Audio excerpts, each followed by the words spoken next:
Mike Martel here again today, and I'm going to show you how to use the oscilloscope on one of your fuel injectors.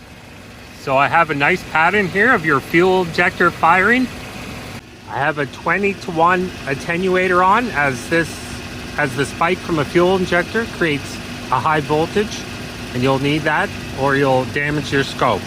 I have one lead and I follow it around, and on that lead, one goes to battery ground and the other is into the fuel injector. So this fuel injector just has two wires. One is a constant 12 volt with the ignition on or running, and the other side is controlled by the PCM. That's the ground side.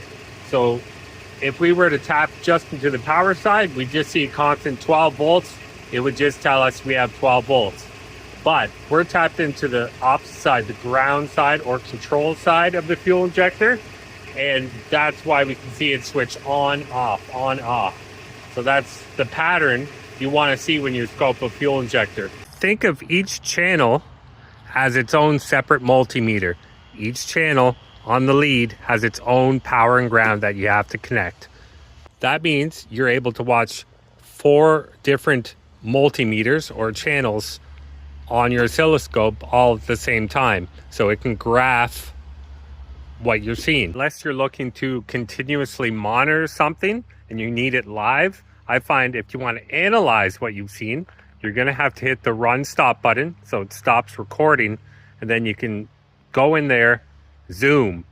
It's much better than trying to catch it and look at it. But now that you've got what you want to see, hit the run stop so you stop recording and zoom in. So what you want to do when you have that pattern stopped and you can see it and it's nice and clear, it's like, what do I do with it? You want to go online and look for a known good pattern. So you're going to have to go to forums, groups, websites, Picoscope website. Yeah, you have to have something good to compare it to, or else it's kind of useless to you unless you already know what you're looking for. Also, I was just going to add, if the fuel injectors are too hard to get to, too hard to unplug, just scope it at the PCM. All the same wires go up there. You're just going to have to back probe, get your wiring diagram, your pin connector views, and back probe right up there. Can be a lot easier depending on where they're located.